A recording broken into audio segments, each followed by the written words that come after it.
মাধ্যমিক প্রশ্নপত্র ফাঁস নিয়ে উঠে এলো হাড় হিম করা ঘটনা। সোশ্যাল মিডিয়ায় 161 জনের গ্রুপ খুলে মাধ্যমিকের প্রশ্ন ফাঁসের চক্রান্ত।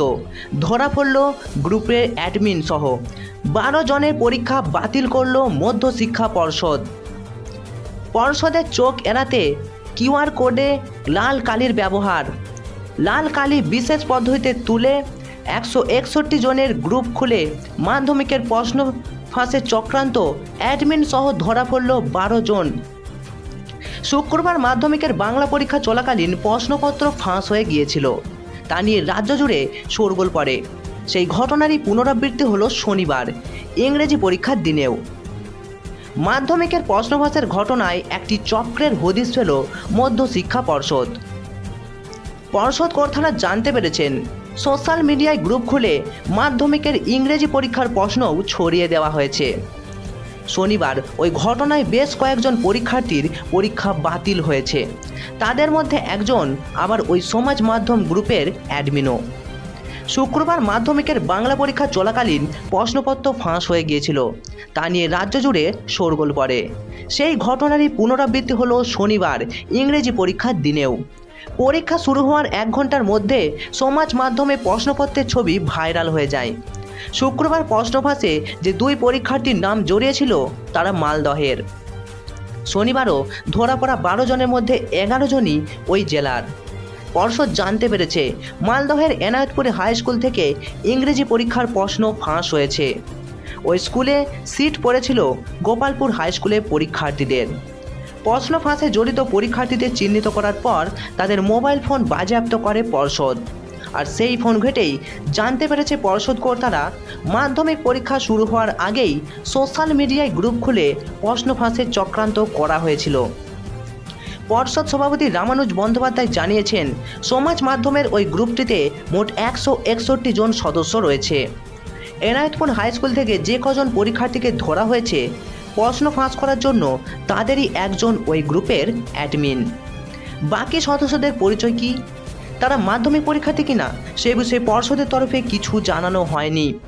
রামানুজের বক্তব্য, মালদহে পড়ুয়াদের কাছ থেকে যেসব তথ্য প্রমাণ পাওয়া গিয়েছে তাতে দেখা যাচ্ছে পরীক্ষা ব্যবস্থাকে বিঘ্নিত করার জন্য একটা চক্র কাজ করছে।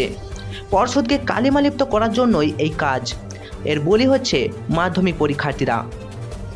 পর্ষদ জানিয়েছে এনায়েতপুর হাই স্কুল পরীক্ষা দিতে যাওয়া ওই 7 পড়ুয়ার পাশাপাশি ভগবানপুর কেবিএস হাই স্কুলের 4 জন ও আমগুড়ি রামমোহন হাই স্কুলের 1 জন পরীক্ষার্থীর পরীক্ষা বাতিল হয়েছে। অভিযোগ, ওই পরীক্ষার্থীর এক শিক্ষককে প্রশ্ন পাঠিয়েছিল। শনিবার সব মিলিয়ে 12টি ফোন বাজেয়াপ্ত করা হয়েছে। সবকটি মিলেছে মালদহ জেলা থেকে। শুক্রবার বাজেয়াপ্ত হয়েছিল 14টি ফোন। মাধ্যমিক পরীক্ষার প্রশ্ন ফাঁস রুখতে আগের বছরগুলিতে একাধিক পদক্ষেপ করতে দেখা গিয়েছিল পর্ষদকে। তবে এবার আরও এক ধাপ এগিয়ে সর্বভারতীয় প্রতিযোগিতামূলক পরীক্ষার ধাঁচে সিরিয়াল নম্বর ব্যবহারের সিদ্ধান্ত নেওয়া হয়। এই সিরিয়াল নম্বর ব্যবহার করা হয় ইউনিক কিউআর কোডের মাধ্যমে। এই কোড সাধারণত যে কোনো মোবাইল বা ইলেকট্রনিক গ্যাজেট ব্যবহার করে স্ক্যান করা যায় না। বিশেষ সফটওয়্যারের মাধ্যমে তা স্ক্যান করতে হয়। প্রশ্নপত্রে থাকা কিউআর কোডের কারণেই শুক্রবার 2 পরীক্ষার্থীকে ধরতে পেরেছিল পর্ষদ। শনিবার দেখা গিয়েছে ধরা পড়ার হাত থেকে বাঁচতে কৌশল করে প্রশ্নপত্রে থাকা কিউআর কোড লাল কালি দিয়ে কেটে দিয়েছিল অভিযুক্ত পরীক্ষার্থীরা। তবে তাতে লাভ হয়নি। পর্ষদ জানিয়েছে বিশেষ প্রযুক্তিতে ওই লাল কালি মুছে ফেলা হয়।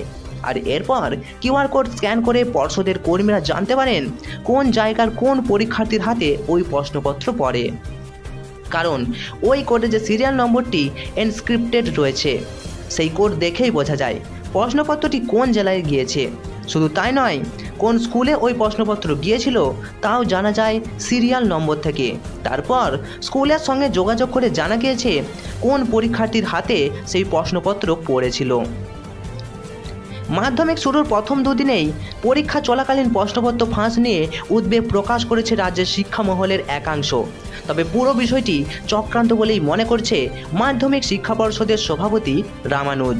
তার কথায়, যারা এই কাজ করছে তারা উদ্দেশ্য প্রণোদিতভাবেই করছে।